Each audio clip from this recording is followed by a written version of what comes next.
Hi friends, எல்லாருக்கும் வணக்கம். Welcome to வன்சரைகள் சேனல். இன்றைக்கி நம்மளோட சேனலில் ஒரு சூப்பரான ஹெல்த்தியான கொள்ளு ரசம் எப்படி செய்கிறது அப்படின்னு தான் பார்க்க போகிறோம். கொள்ளை பல விதங்களில் சாப்பிட்றாங்க.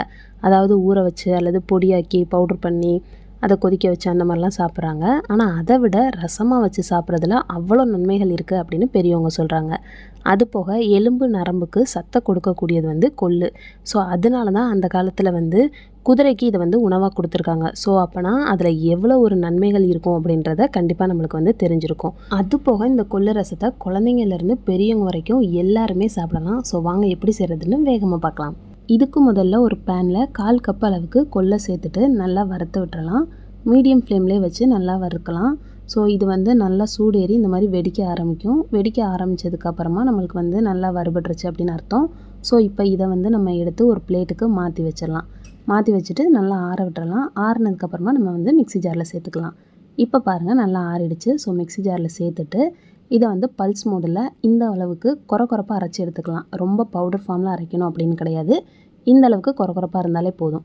ஸோ இது கூடவே 1 டீஸ்பூன் அளவுக்கு சீரகம், 1.5 டீஸ்பூன் அளவுக்கு மிளகு, அது கூடவே 1 டீஸ்பூன் அளவுக்கு மல்லி, இது எல்லாத்தையும் சேர்த்துட்டு ஒரு 7 பல் பூண்டையும் சேர்த்துட்டு காரத்துக்காக ஒரே ஒரு பச்சை மிளகா, 3 கருவேப்பிலை, அது கூடவே கொஞ்சமாக கொத்தமல்லி இலை, இது எல்லாத்தையும் நம்ம கொரப்பாக மறுபடியும் அரைச்சி எடுத்துகிட்டு வந்துடலாம். பாருங்கள், இந்த அளவுக்கு கொரப்பாக நல்லா உதிரியாக அரைச்சி எடுத்துக்கிறணும். தண்ணி எதுவுமே சேர்க்க தேவையில்லை. லைட்டாக பல்ஸ் மோடிலே அரைச்சோம் அப்படின்னா இந்த அளவுக்கு வந்துடும். இப்போ அடுத்ததாக பழுத்த தக்காளியாக 2 தக்காளி எடுத்துகிட்டு நல்லா கையாலே பிசையணும். நம்ம கொள்ளு ரசம் அப்படின்னு கிடையாது, எந்த ரசம் வச்சாலும் நம்ம கையால் பிசையும் போது அந்த ரசம் இன்னுமே அதிக டேஸ்ட்டை நம்மளுக்கு கொடுக்கும். ஸோ அதனால் நல்லா கையில் எவ்வளோ முடியுமோ அந்த அளவுக்கு நம்ம பிசைஞ்சு எடுத்துக்கலாம். அடுத்ததாக இது கூடவே லெமன் சைஸ் அளவுக்கு புளியை ஏற்கனவே கரைச்சி வச்சுருந்தேன். ஸோ அந்த புளி கரைசலையும் நம்ம இது கூட சேர்த்துக்கலாம். சேர்த்துட்டு இது கூட வாசத்துக்காக கொஞ்சமாக கொத்தமல்லி இலை போட்டு இதையும் நம்ம கையை வச்சு நல்லா பிசைஞ்சிடணும். அந்த கொத்தமல்லியோட வாசனை அந்த ரசத்தில் இறங்கணும். ஸோ அந்தளவுக்கு நல்லா நம்ம கைகளை வச்சு நல்லா பிசைஞ்சு எடுத்து இதையும் ஒரு ஓரமாக வச்சுக்கலாம். ஃபைனலாக தாளித்தோம் அப்படின்னா நம்மளுக்கு ரசம் ரெடி. ஸோ தாளிக்கிறதுக்கு 2 டேபிள் ஸ்பூன் அளவுக்கு நல்லெண்ணெய் தான் சேர்த்துருக்கேன். எண்ணெய் நல்லா சூடாகட்டும். சூடானதுக்கப்புறமா 1 டீஸ்பூன் அளவுக்கு கடுகு உளுந்தம் பருப்பு சேர்த்துட்டு இது நல்லா வெடிக்க விட்டுறலாம். நல்லா வெடித்ததுக்கப்புறமா கூடவே 2 வரமிளகாயை கிள்ளி சேர்த்துக்கலாம். அடுத்ததாக கொஞ்சமாக கருவேப்பிலை கொத்து சேர்த்துட்டு 1/2 டீஸ்பூன் அளவுக்கு மஞ்சள் தூள், 1/4 டீஸ்பூன் அளவுக்கு பெருங்காயத்தூள் சேர்த்துட்டு இது எல்லாத்தையும் பொரிய விட்டுறலாம். பொரிஞ்சதுக்கப்புறமா நம்ம ரெடி பண்ணி வச்சுருக்க கொள்ளு பவுடரை இது கூடவே ஆட் பண்ணிக்கலாம்.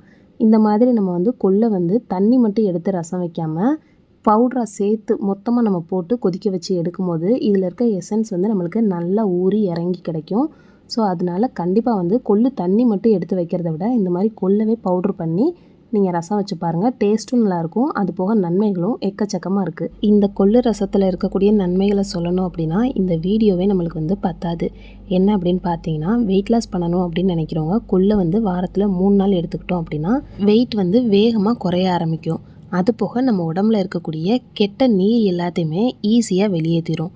இப்போ நிறைய பேருக்கு இர்ரெகுலர் பீரியட்ஸ் இருக்குது. ஸோ அவங்களும் வாரத்தில் 3லேருந்து 4 தடவை இந்த மாதிரி கொள்ளை நம்ம உணவில் எடுத்துக்கிற போது அந்த ப்ராப்ளமே ரொம்பவே ஈஸியாக சால்வ் ஆகிறத நீங்கள் பார்க்கலாம். நெக்ஸ்ட்டு பார்த்தோம் அப்படின்னா சில பேர் பார்க்கும்போது நல்லா குண்டாக இருக்க மாதிரி இருப்பாங்க. பட் வெயிட் பார்த்தோம் அப்படின்னா கம்மியாக தான் இருப்பாங்க. ஸோ அந்த மாதிரி ஊழச்சதை இருக்கிறவங்க இந்த மாதிரி கொள்ளு ரசம் வச்சு சாப்பிடும்போது அந்த ஊழச்சதை எல்லாமே கெட்டியாகி நம்ம உடம்பை ரொம்பவே வலுவாக மாற்றக்கூடிய பவர் இந்த கொள்ளு ரசத்துக்கு இருக்குது. ஸோ இப்பேற்பட்ட கொள்ளு ரசத்தை கண்டிப்பாக மிஸ் பண்ணாமல் எல்லாரும் வாரத்துக்கு 2 தடவையாவது செஞ்சு சாப்பிடுவோம். இப்போ அந்த கொள்ளு பவுடரை ஆட் பண்ணி 2 நிமிஷத்துக்கு நல்லா எண்ணெயிலே வதக்குனதுக்கு அப்புறமா நம்ம ரெடி பண்ணி வச்சுருக்க அந்த புளி கரைசலையும் அது கூட சேர்த்துட்டு தேவையான அளவு தண்ணி சேர்த்துக்கலாம். ஃபைனலாக ரசத்துக்கு தேவையான அளவுக்கு கல் உப்பு சேர்த்துட்டு நல்லா கலந்து விட்டுட்டு நம்ம இதை கொதிக்க விட்டுறக்கூடாது. நல்லா நுர கட்டி வர்ற வரைக்கும் நம்ம வெயிட் பண்ணலாம். ஃப்ளேமை ரொம்ப ஹை ஃப்ளேமில் வைக்காமல் மீடியம் ஃப்ளேமில் வச்சுக்கலாம். ஏன்னா ஹை ஃப்ளேமில் வச்சோம் அப்படின்னா டக்குன்னு கொதிக்க ஆரம்பிச்சிடும். ஸோ இப்போ உப்பு, புளிப்பு, காரம் இதெல்லாமே செக் பண்ணிக்கோங்க. இப்போ பாருங்கள், நம்மளுக்கு நல்லா நுர கட்டி வர ஆரம்பிச்சிருச்சு. குட்டி குட்டி பபிள்ஸ்லாம் வர ஆரம்பிச்சிருச்சு.